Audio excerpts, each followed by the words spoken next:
Hello, everyone. I'm Chastity White Rose with Jason Dean of the Rainbow Pro Life Alliance, and this is our second attempt at using StreamYard to do a little interview. We're going to interview each other, ask each other some interesting questions, and I was in the middle of my story, Jason, and I got interrupted, got kicked out of my own studio, and this is very embarrassing. So let me just start from the top here. Is Sure. so I was in my early 20s, and I got this thing in the mail. Um, it was against Todd Aiken. He had unfortunately said something about legitimate rape or whatever, and people were mad at him, and it was like, oh, Todd Aiken won't give women a choice.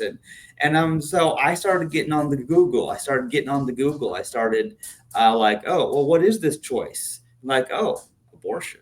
And like, I mean, I had heard of abortion, but I kind of assumed it wasn't as frequent as it was. I thought it was probably still something that happened. I didn't realize that it was such a big thing where it was promoted and celebrated, and that it was like a big old thing where people were like, shout your abortion and all this stuff, and like, hey, I've killed 7 babies, ha ha ha, fuck you pro-lifers, like people are mean. Like, just recently I got a mean YouTube comment because I had mentioned being pro life in one of my videos.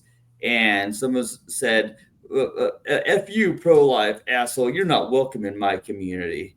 And what they were referring to is like, oh, you're not welcome in the gay community because you're pro life. And I'm like, I have my own community. Have a nice day. It's like, but that's the way it is. And this is why our work is so important, Jason, is that this well, okay, I'm messing up my story here, but basically I started researching and I kept finding out all this weird stuff. I found out not only that abortion was happening very, very frequently, like, and there was like, we're talking like by the millions every year, and then I started posting about it on Facebook. I started writing about this, how I was upset about it, and then I come to find out my church people, most of the people in my church were pro-choice, and they thought I was horrible for being pro-life and wanting abortion to be illegal. And so I'm like, wait, these are supposed to be Christians. These people are supposed to be loving people with love of Jesus, or so they claim, or whatever. And I'm like, they're for the killing of babies? And that was kind of the beginning of the unraveling of my association with that church. And then well, okay, it turned into this downward spiral. Not only were these people for abortion, but because they were anti-LGBT stuff. And I had left that church later, but I found out later on that that church, they banned LGBT individuals from participating in respite night, which was every fourth Saturday of the month. The church would have volunteers, including me, that we would basically babysit people's kids for 3 hours while they go and do whatever they got to do. So these were, people who knew our church, and we had trained staff. There were people who worked in the nurseries with babies who knew what they were doing. I played on the soccer field, played sports with the kids, that were older and stuff. But when I found out later on that that church, like, that if you were gay or transgender or anything like that, you could not participate in that.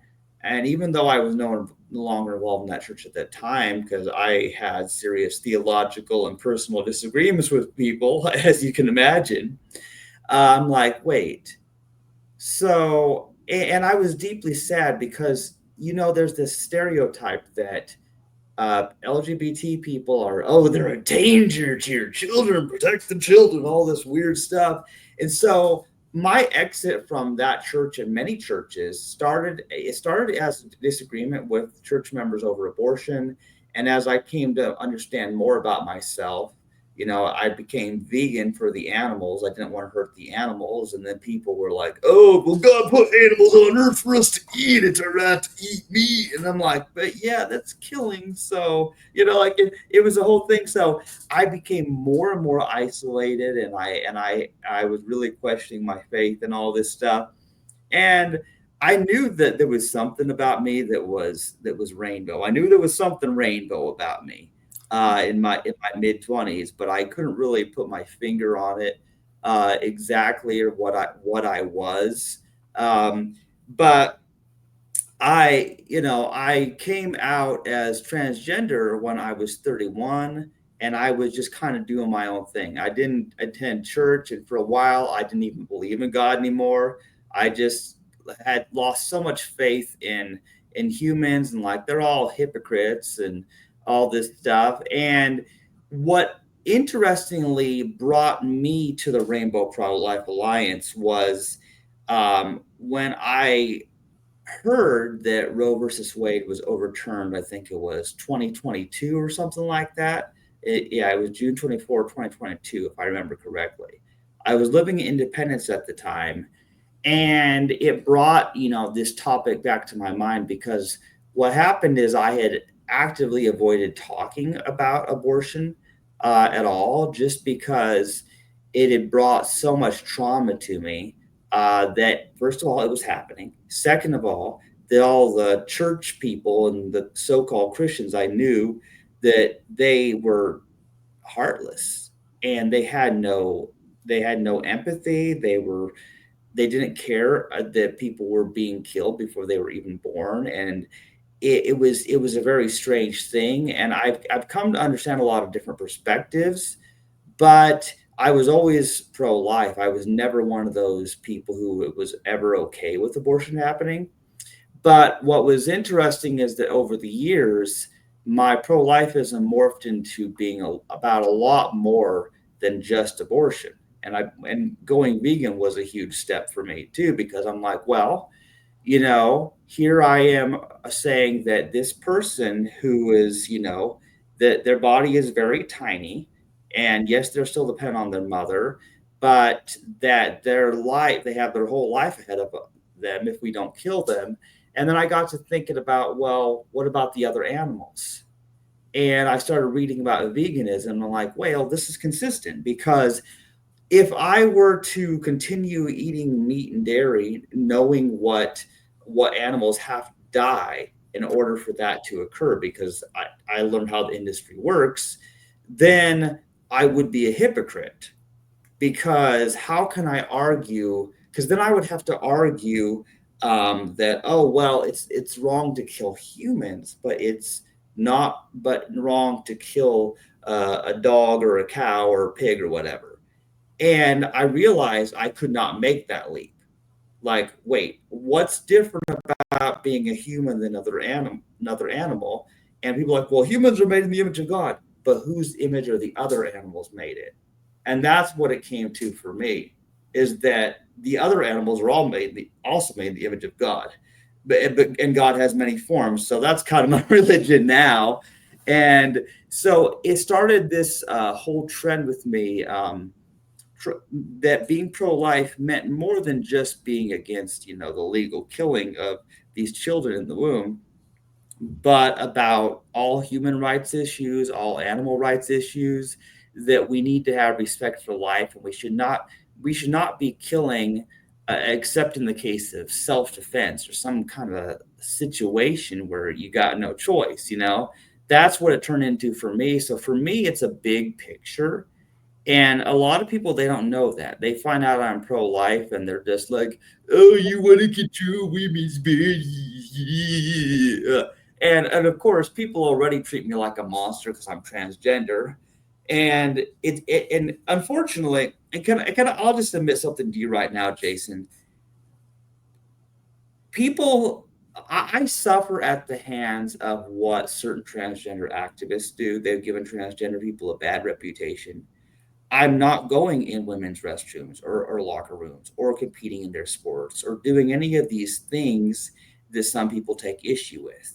you know, and I have my own thoughts about that. And I've never even been to a pride parade either.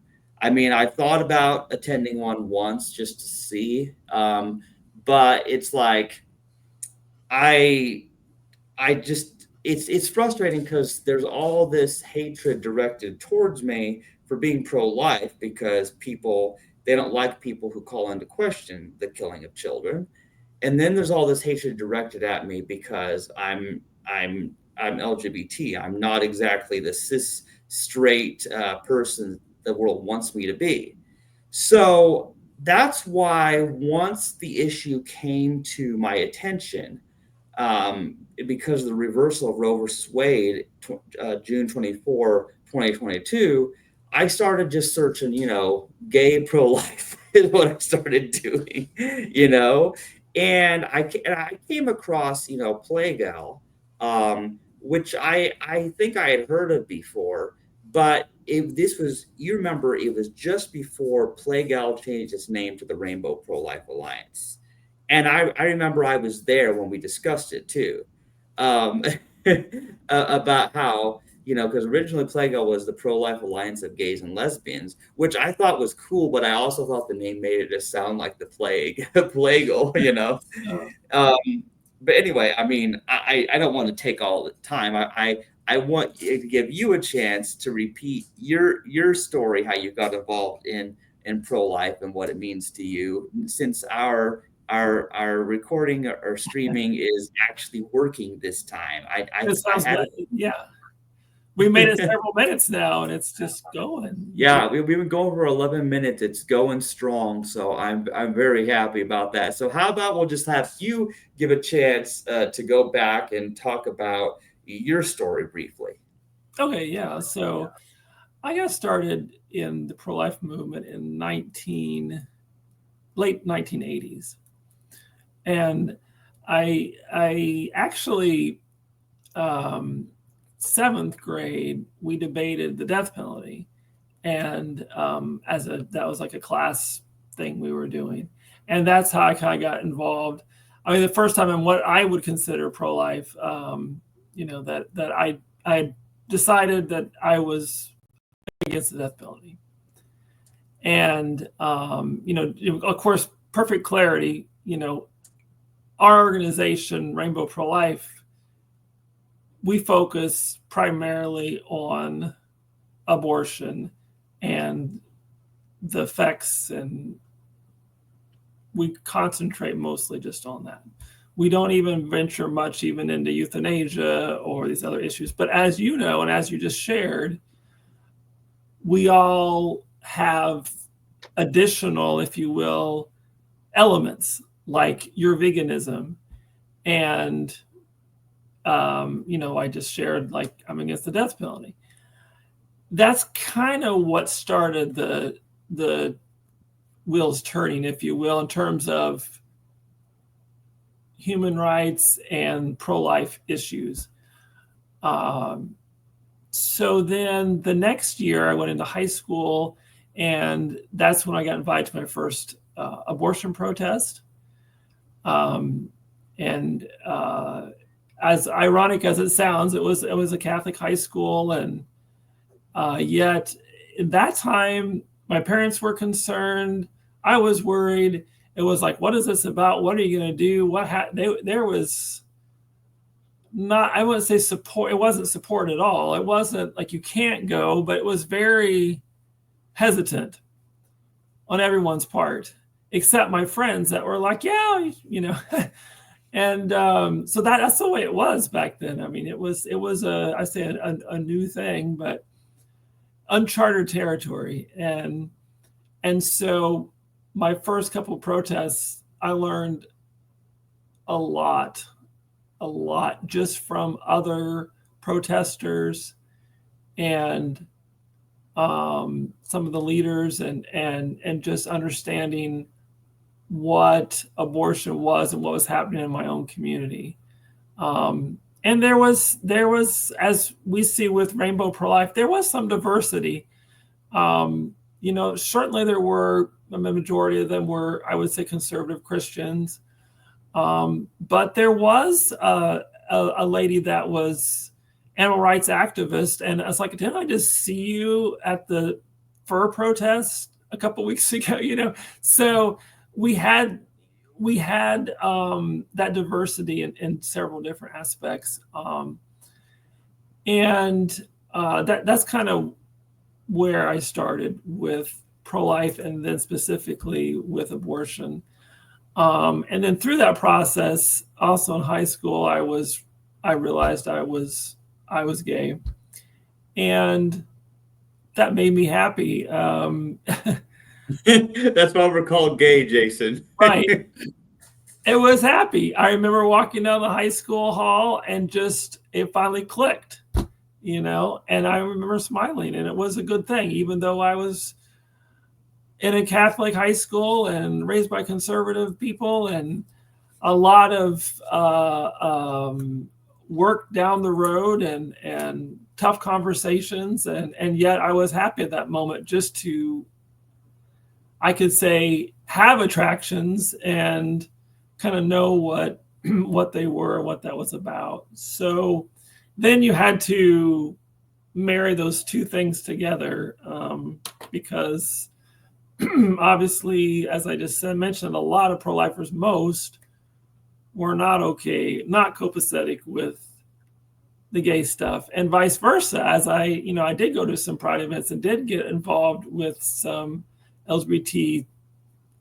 I did different things, a church and pride and some different things here and there.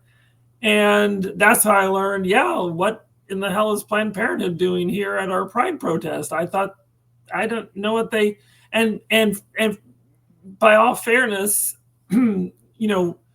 trans issues and hormones and that sort of thing back in the late 80s, early 90s, I'm not aware that Planned Parenthood did much about that. They did some testing for HIV. There was a few things that I could say, yes, they did do. I didn't get it done there because I quickly learned, I'm like, I just don't trust you people. Once I know what's going on with just a novice approach to what's going on here, I'm like, I have other options. Right. To have that, to get tested. Thank God, and but you realize the quagmire, and so that's the beginning. That's the first chapter.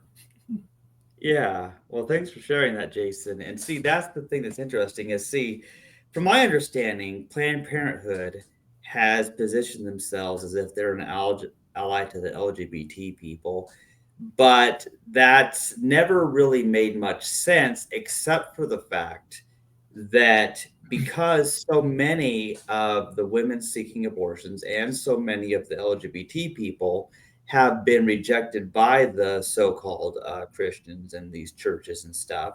That's why they're turning to Planned Parenthood because the Christians have done a horrible job and Jesus would be displeased. And but yeah, they first of all, I don't really believe that Planned Parenthood back then was doing anything about transgender people specifically. Anyway, I think it was more of a modern thing, whereas some locations they did offer people, hormones and stuff like that. Um, but yes, there's definitely other options, in that regard because it's like I would never do business with Planned Parenthood, even if I was desperate, because it's like, wait, I don't want to be giving money to an organization but where the money, part of it is going to fund people who are killing babies. Like, I can't do that. The entire basis of my veganism is, well, I don't buy these animal products because then I'm giving money to the industry that's actually killing them. So the exact principle is the same. And what I thought was interesting, okay, is I had taken a vow of celibacy in my mid 20s because I thought, well, there's all these babies who are being aborted because these straight people are having sex and yet they don't want their children. And I thought, well, maybe it's better to just not have sex and not reproduce. And instead, that we should adopt the children already here. That was my mindset back then. And I just thought that was logical, which to me it is. But I also realize that that is not something that a cis straight man would say. That's for sure. Instead, if you happen to be asexual and transgender, where you have extreme gender dysphoria anyway, and you do not want to get naked with another person, it's very easy to take a vow of celibacy. So it was very easy for me because I wasn't interested. Plus, I was scared. And then there's also the fact that um, the attractions that I do have were not really toward women. I'm asexual with 1% occasional gay moments, like that one time when I bought the sourdough loaf because the the Hy-Vee bakery guy was cute. So I have these little gay moments where I'm attracted to men instead, but just not sexual, just like oh, they're kind of cute, like I don't know. So it happens. So when I figured out that I was asexual and gay and transgender, I was actually happy because it did match with my already existing ideals, my ethics. It's like, well, I've chosen a life of celibacy because there's other ways to help people other than creating more people, because there's people here who need help.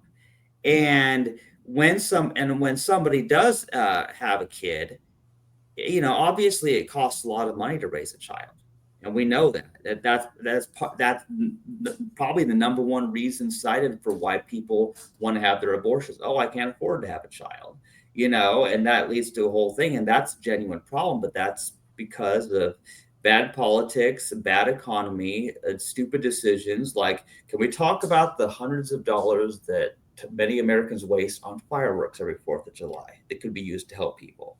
That's all I'm going to say about that. But people waste money foolishly, and then we have taxes taken from us that go to fund murder, like abortion.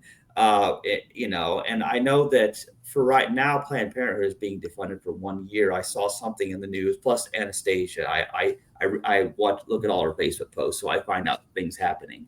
Um, but it's very weird. So that finances are a big part of it. But the thing I think about is if somebody does have the money to where they could afford to raise a child, well, they could afford to adopt someone or to donate to an organization that helps children, orphans or whatever. And of course, there's always sponsorship programs where you get to help other people in other countries for much cheaper than you could help an American. And yeah, I've done that before too.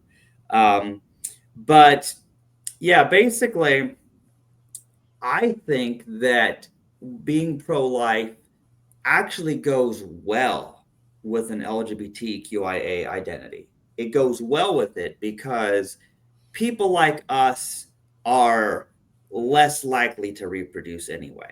We're less likely to be getting pregnant or getting people pregnant in general. I know there's those pesky bisexuals that we have to worry about. Those people, yeah, I'm a little worried about those people. Um, but in general, as a whole, we're talking about transgender people who have had their parts, some of them removed. We're talking about intersex people who are infertile. We're talking about gay people who will not result in pregnancy and whatever they may do together. That's their private business. I don't need to know. But so, because of the fact that we are not going to abortion clinics as a customer, I feel like that helps uncloud our judgment when you are dependent on them, because you're someone who does get pregnant, or you have a partner who might get pregnant, then you kind of like, if you're not a strictly pro-life person, you might think, well, I want the option there to have an abortion if I want it, because that's probably how other people think. They probably want legal abortion. They probably want abortion clinics available in that event that they do choose to abort. Whereas people like you and I, that's not something that we need available because that's not going to affect us. And so, in a way, it gives us just enough psychological distance that we can take a step back and think, well, rather than thinking of Planned Parenthood or abortion clinics as like, oh, well, this is something that people need. Well, we don't need it. And other people think they do. But so we come with a perspective that enables us to be pro life easier without a conflict of interest, is what I guess I would put it. There's not a conflict of interest there. And at this, Yeah, and it's you, exactly, well, I would say it's not only is it not a conflict of interest, it's a I guess the best way to say it in my world is, since the discrimination against us and me and you is so fresh that it's it seems easier to see that in other places when it's not affecting you directly, like you said. So we aren't directly affected. Of course, we're always, I think, affected whenever anyone is unjustly killed. mm-hmm. And yet it's so fresh in our world that I think it's a little even more important that we recognize what's going on and address it. And it's a responsibility on us.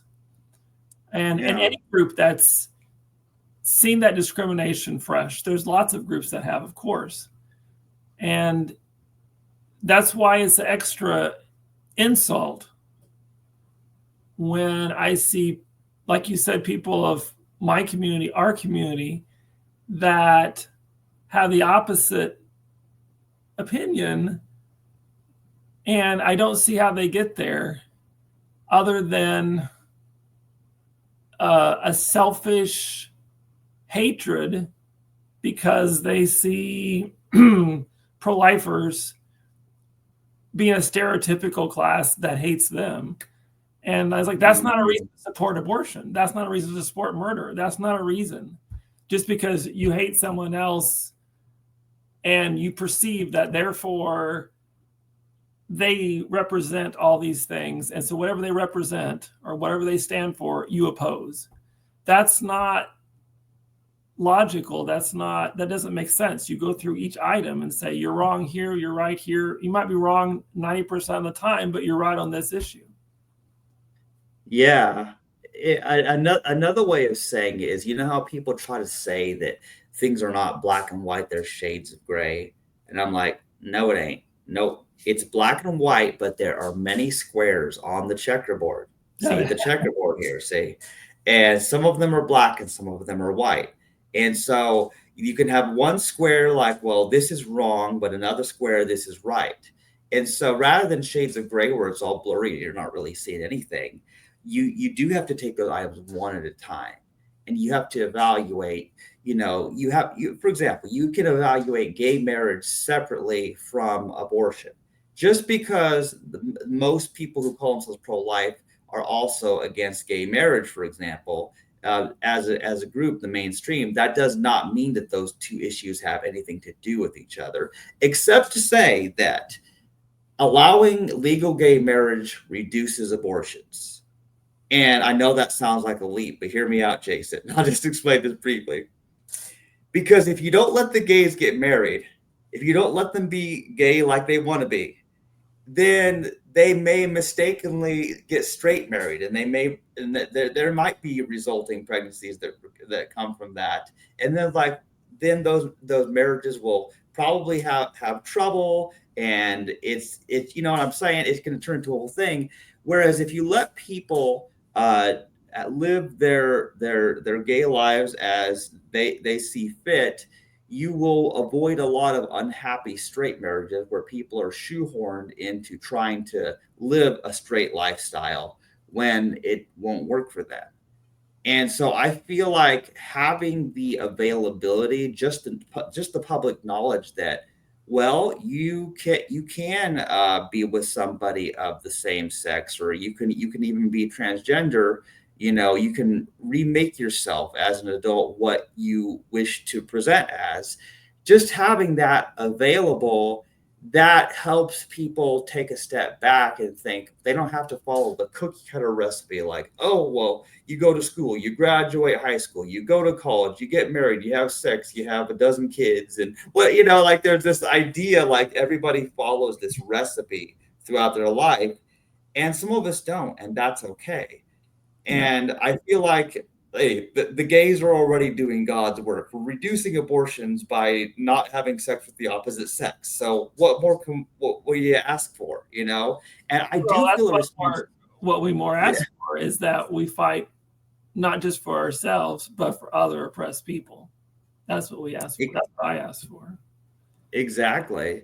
And And oh, well, but what you mentioned about responsibility, I do feel a responsibility, Jason, because I don't want people to think that just because I'm transgender, that somehow I'm promoting, you know, the abortion or a sexually promiscuous lifestyle or any of these stereotypes. Like, I don't want people to think that just because I have my progress flag behind me all the time, that means that I stand with Planned Parenthood, that I stand with, the every decision made by every transgender or gay activist out there and what they do.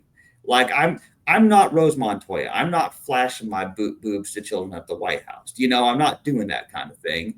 And I don't like to be associated with many of my own people. I don't want to be associated with them because they're dumb, but that's just the way people are.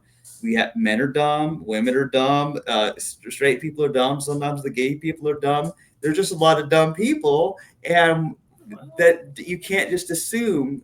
I want people to know me as an individual. I think that's what it comes down to is, well, like for gay people or transgender people, just rather than viewing us all as a stereotype, oh, those people are all this way, and instead, like, well, wait, I know this person, they're gay, well, they seem all right, you know what I mean? Like, when you get to know people on an individual level, it's different.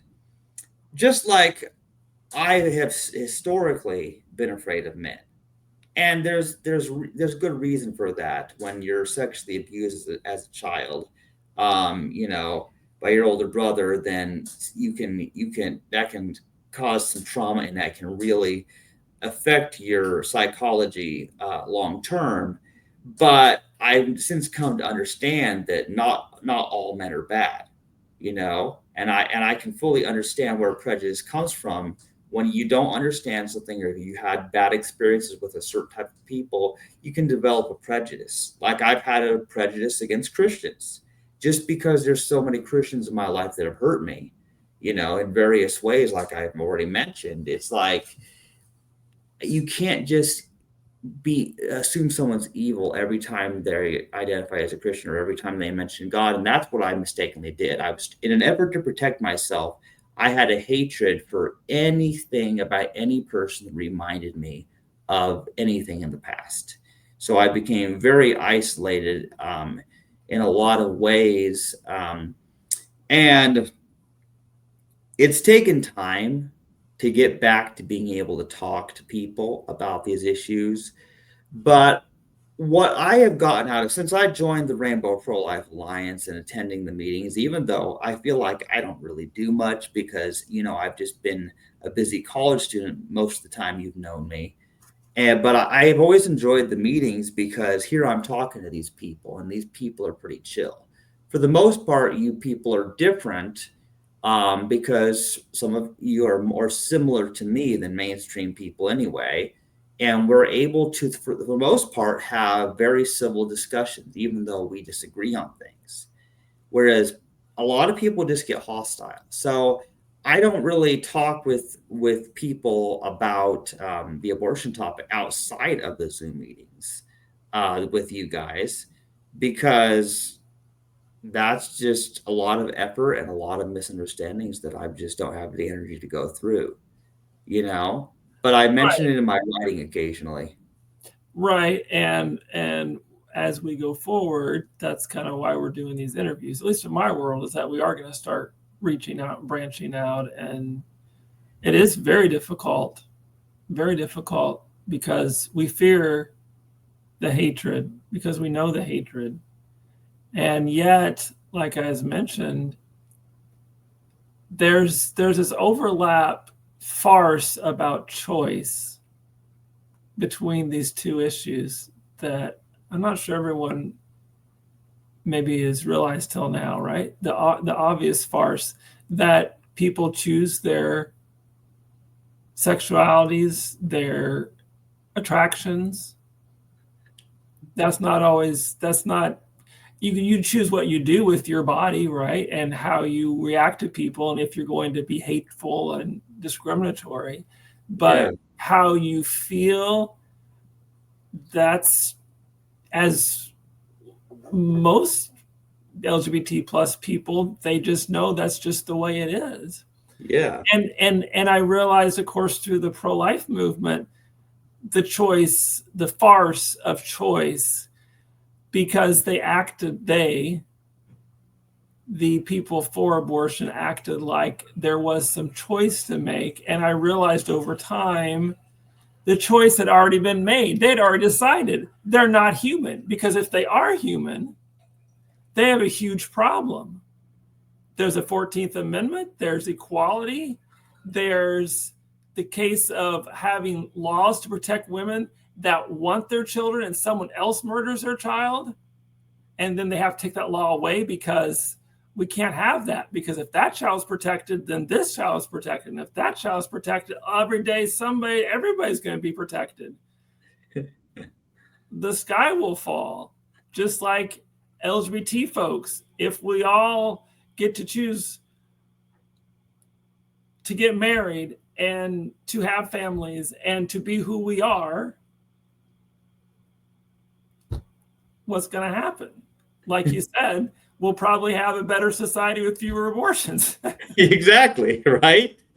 Yeah, yeah. This illusion of choice is very interesting because yes, people don't choose to be gay or transgender or something like that, and people get confused about that because they're confusing maybe people's choices with their actions of what they're going to do with their feelings, of course, and that's a whole nother philosophical debate in and of itself. But certain feelings, certain attractions sort of preclude certain choices in that there's things that you're not interested in because your brain is wired a certain way and you're just not interested in doing certain things. You're probably not going to choose these things that you don't want to do. So while there's a certain, in short, the way I explain it is we don't have free will. We don't have free will because our choices are theoretically predictable. Because if you knew somebody's psychology, if you know their desires, you know their feelings in regards to themselves and other people, you could predict their actions in the future. You could predict what they would do in a certain situation, much like certain chess players are known for making certain moves in certain chess positions because that's their style, you know. So sometimes the computer might say one thing is the best move, but humans have their own style and they have their reasons they like to make certain moves. And so I believe in determinism. I don't believe in free will from a philosophical sense. And so for me, this idea of choice is very interesting because what choice really means, when you give somebody a choice, what it means is you don't punish them for their choices, you know? Because it's not that people are choosing to be gay or straight, but it's about, you know, well, am I going to be mean to them and criminalize them for that? Or am I just going to let them do what they do? But there's the thing is, with almost every other issue, it's like, yeah, those people do what they like. It doesn't bother me. But the abortion issue does bother me because it's not just them, but they're doing it to someone else. So this whole live and let live thing needs extra focus on the let live. So yes, live and let people do what they want to do with their lives. That means you don't kill them, whether it be before they're born or after they're born. So quit killing people because if you care so much about choice, then you will let other people have the choice to continue their life. So that's the way about it, you know. So that's why I never really thought this idea. Choice is a strong word. Choice is a very philosophically problematic word, and it's often used in a way to defend atrocities. Because when vegans, because look, all vegans will make documentaries and will write books about veganism and all this stuff, and then some along comes some carnivore and they're like, eating meat is my personal choice, shut the fuck up, vegans, you know. And that's what they do. It's like this personal choice argument. It's like, well, I want to do this thing, I know what's wrong, but it's my personal choice, so shut up and let me do my evil thing, you know. That's how they are. Now they don't do it in that tone of voice, but when I read their Facebook comments, that's how they sound in my mind. Yeah.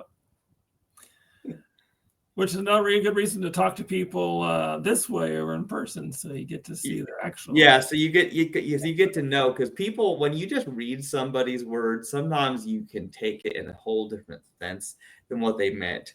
Like let me okay, but sometimes even when you are talking in person, people can still misunderstand you. Sure Like thing, absolutely. like one time at the grocery store.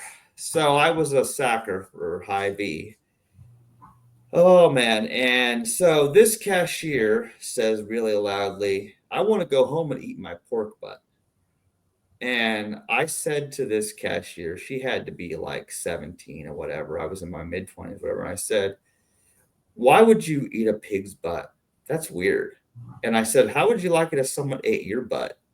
And she just looked at me all confused, and she never spoke to me again. But but it's just like I was making a point about animal rights, like, well, it's weird to eat a pig's butt. I mean, you wouldn't want someone to eat your butt.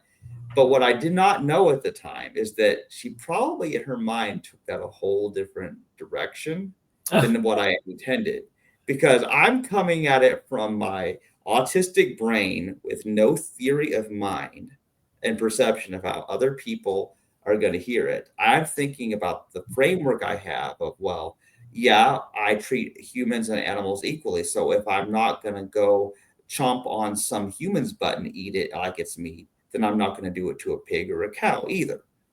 And but she didn't have that framework. She was a meat eater and she didn't know what I was talking about. So this is why autistic people are misunderstood and don't usually have friends. That's just an example. Understood. Yeah.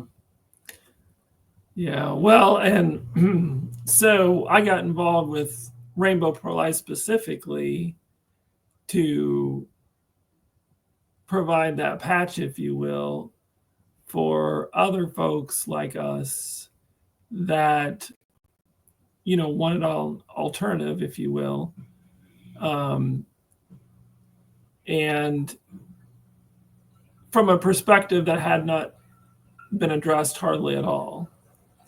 The pro-life community would they would call abortion a holocaust, and I think that's pretty relevant. They would have linked it to civil rights like slavery and the civil rights movement in the 60s. And I think it's relevant. Like there's some definite similarities, and when you see that and you can say, hey, but it's its own issue. Abortion and gay rights have some similarities and some overlap, but we're our own issue by itself, and it needs to be addressed straight on, if I can use the word straight, head on. And so knowing there's other people like us out there providing that alternative, if you will, that different choice is very critical. And we have a long ways to go in that, because I think we lose a lot of people because they don't know that we exist. just like people don't realize or accept unborn children existing. And that's really sad. And as long as we're here, I think it's our responsibility to show that existence and value that existence and expand on that existence. And so that's, I hope that's what Rainbow Pro Life, I've said this before, I know in some of our meetings, like I love even traditional pro-life groups, and I love alternative like secular pro-life and progressive anti-abortion uprising and feminists for life. And they're all great groups, and yet we're a little different. We're not necessarily secular. We don't endorse a particular religion, but we're not necessarily secular. Progressive anti-abortion uprising, well, in some sense, we're very progressive, but sometimes we're kind of conservative.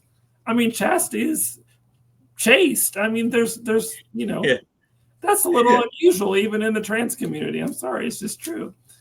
So, I know it's one of those bizarre things because if I was going to add a letter to the LGBTQIA acronym, it would be a C for chastity, or celibacy. Either way, they both start with a C. But I feel like that is a very minority fringe thing because even the asexuals, because I've been in a lot of asexual groups online, and there's a war between the asexual community. You have the sex positive and the sex negative aces. And see, the sex positive people are people who, well, I'm not sexually attracted to people, but hey, I'm going to be a prostitute so I can make money, and so they're not doing it because they want to, but as a business, or like, oh well, I have sex with my husband because he'll leave me if I don't give in and have sex with him, even though I don't want to, so there's people who are having sex when they don't want to. And and there's other people who are just like so strictly anti-sexual where they're just like, no thanks. And so there are people who are fighting, like if somebody is celibate, then people get mad in the comments and they're like, but asexuality is not celibacy, quit spreading misinformation. It's like, first of all, I know this, I've covered this even in some of my books. I know that celibacy and asexuality are not the same. For example, you can be straight and you can still choose to be celibate for whatever moral, spiritual, health reasons. You can be gay and also choose celibacy. But if you're asexual, it just makes it a hell of a lot easier because you're never really interested in the first place. Because I don't know. I really don't know, because the way I think now, the term for a non-asexual person is allosexual. I don't know why. I don't know what alligators have to do with it. I don't know. but a normal sexual person, they probably look at somebody and think about having sex with them. I see somebody, I'm like, I wonder if they play chess. Like it's literally like, I don't know. So it's interesting. So definitely it's not popular to be celibate because it's sort of, I guess you could say that when someone is sexual and they're into having sex, it's sort of a group activity, either with you and one other person, or some people have orgies. I don't know what they do, but but not having sex is something you do by yourself. It doesn't have to involve another person. It's sort of like playing Tetris, because playing Tetris is something where you're singularly focused on the game by yourself. It's, even though there is competitive Tetris with this, which is a whole other thing. But it's like some things are single player games, and celibacy is a single player game because you're connected deeply with your own thoughts, thinking by yourself a lot, and then your religion can factor into that, because you can have a relationship with God, you can follow your religion or your spirituality, whatever it is, and it's easier when you are celibate. Are people who have written books about how they believe celibacy is a path to bring them closer to God. there's even like the Hindu and Buddhist traditions, there's like books like that. um and it makes sense because here's the thing: whatever your religion or your spiritual path or your ethical framework is, it gets harder to follow that path when you are involved with other people on an intimate level. Because, like, for example, being unequally yoked with an unbeliever or a believer, as the case may be, when people are in a relationship like a marriage or whatever, and one is Christian, the other's atheist, or one's a Jew and the other's a Muslim. I don't know how they work it out. Like, when people have fundamentally different beliefs and ways they want to live their lives, and those people try to live together, I hate to think that people are compromising their religion, that they're compromising their beliefs of how they think they should live to please their partner. That's what I think is sad, because a compromise is where neither party actually gets what they want. They might get some of what they want, but then they sacrifice something else. And the thing about it, being single and celibate, it allows you to do what you want to do without worrying about, oh, well, what will my wife or husband think? Oh, well, how will this affect the kids? When there are no kids, there is no spouse. The when something happens to me, the only, like if I were to do some kind of activism where I got arrested or I got killed in a protest or something, like worst case scenario, the only thing that I think about is, well, what would this do to my mom? Because my mom, let's be real, my mom is like the only real person in my life outside of the internet. You know what I mean? She's my best friend. She raised me and stuff. So if I were to die, my mom would be devastated. I know that. But I don't have kids, I don't have a spouse, I don't have anybody else. So in a way that allows me the freedom to be bold, so that if there is something I do, whether it's good or bad, at least it affects me, but it doesn't destroy a whole family. Because if you don't build the family in the first place, it can't be destroyed. And there's going to come a time where, when my mother is no longer alive, I won't even have to worry about how it's going to affect her what I do. And I won't, and I also, like, the only other thing I think about is I won't have kids or family to inherit anything I have when I die, assuming I have anything. um, so if I have any money, I'll have to arrange with a lawyer, get a will done for it to go to an organization. I consider like Mercy for Animals, or something like that. Or maybe multiple organizations. So assuming I get rich enough for it to even matter, like if I were to die now, there's nothing except there's $34,000 worth of student loan debt, and nobody wants that. Yeah, but anyway, sorry, my mouth has run away again. I'm just talking. But is there anything else you want to share, Jason? I think that's good, and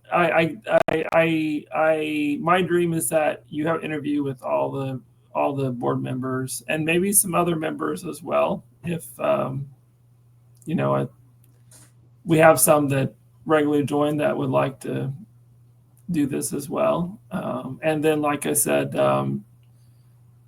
I trust your editing skills, and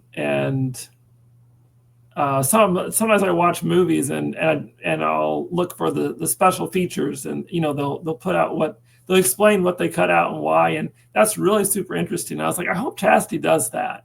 So you end up with a really sexy movie with asexuals, and and it just looks all, because I know we're just talking and I stutter here and there, I say something wrong, but then you just make it all look beautiful. I'm like, wow, okay, that's wonderful. I sound great. So that's just a lot of responsibility on you, of course, but you say you don't do a whole lot. Well, you're doing a whole lot now, I think, and I hope, but it seems like. And you said you already interviewed Hayden, is that right? Well, I tried to, but he was Oh, having that's right. You said they were doing construction at his house, and so it was knocking his internet out completely. Plus, now that I'm getting back into the habit of using StreamYard, I'm finding out this is kind of the way to do it. Where when I stream directly to Twitch, the idea is that then I'll be able to download or export that, so then we'll have the recording because I don't know if StreamYard actually is saving it on their end if I don't upgrade to a premium. I'm not ready to upgrade to premium yet. I used to do that, but it's kind of like how how you guys are about to like we were voting on the Zoom because you have like the professional Zoom so you can record our monthly Zoom meetings and stuff like that. So right. it's good to have when it's going to be a regular basis thing. So I don't know what this will turn into, but I'm very glad we did this interview, Jason, because I have long been concerned that people don't really know we exist, and part of it is it's a minority voice anyway. It's already a minority voice. It's kind of fringe, but because you know yeah, there's an Instagram page and Facebook page, and there's some nice infographics. Of course, people don't read these days. People are much too illiterate to read, unfortunately.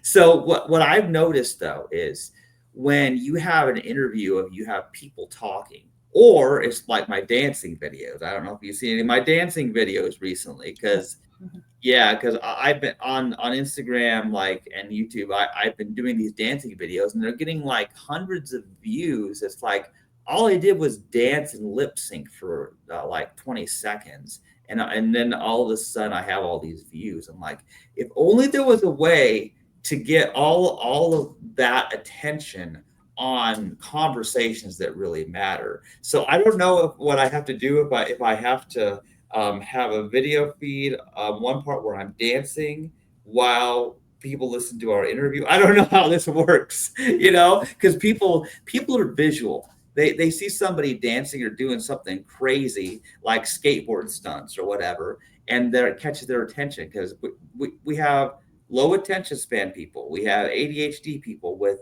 Yeah. no focusing skills.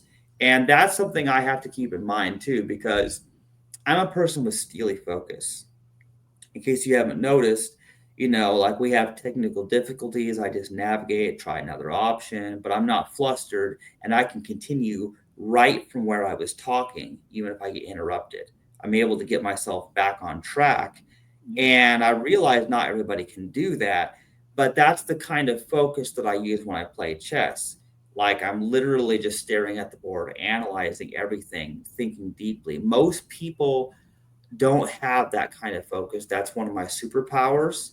But my gift, my talent is that I'm pretty good with computers. I'm pretty good at tech stuff. Like just as an example, Jason, just before I got on with you, I was trying to learn how HTML tables are made because like these tables on websites where everything's lined up neatly. You have like all these cells and like it's weird, like kind of like a spreadsheet, but it's like on a web page. And I'm trying to learn the HTML and how to do that because I can make perfectly aligned things. I'm trying to represent a chessboard using HTML tables, is what I'm trying to do because of the huge bandwidth and file size cost of making a picture for every chess position. So I'm trying to use it for chess teaching, but that means I'm trying to master Markdown, HTML, cascading style sheets, and all this weird stuff. So I'm navigating computer programming languages and stuff like that is what I'm doing for fun on my nights off. But I was so thrilled that we actually got to do this and talk about all this because yes, I'll happily interview all the board members or anyone else who wants to do this because people need to know that pro-lifers that are gay or transgender or intersex that are just not mainstream, and you also need to talk about like religious diversity because everybody people think, oh, it's all a bunch of Christians or whatever think it's a bunch of Catholics or whatever. And first of all, Christian is so vague and it can mean so many different things in this time. But you can have Jews, Muslims, Buddhists, atheists, even that are very pro-life. And I think having religious diversity is good. And I'm one of those people that I do not feel any I don't feel any obligation that, oh, I have to make people believe my religion, because I'm very I guess you could say my attitude is I'm figuring it out myself. I'm still figuring out daily what I believe. And I believe in God, but there's a lot of things that are misunderstood, and people are even trying to use religion to justify abortion. And somebody there was something where somebody made some sign that abortion was a gift from God. I'm like, what? Like, when I see stuff like that and I start seeing Catholics for choice and then Catholics trying to promote abortion too, which is interesting, I'm like, well, what's happening? And I feel like if your religion is kind of wishy-washy, where you go back and forth and you just go along with whatever the culture is doing, then your faith probably isn't very strong. You know what I'm saying? I do. And so there's a certain amount of conservatism that people need. People need to not be so inflexible as to where they never change their beliefs or their approach to things. They need to be able to change, but they also need to not just go along with the crowd and just whatever is popular right now. Like that's the thing is, there was a time in the past when abortion wasn't popular, that because before it became legal in 1973, and even after it did, it was not a big popular movement like it is now.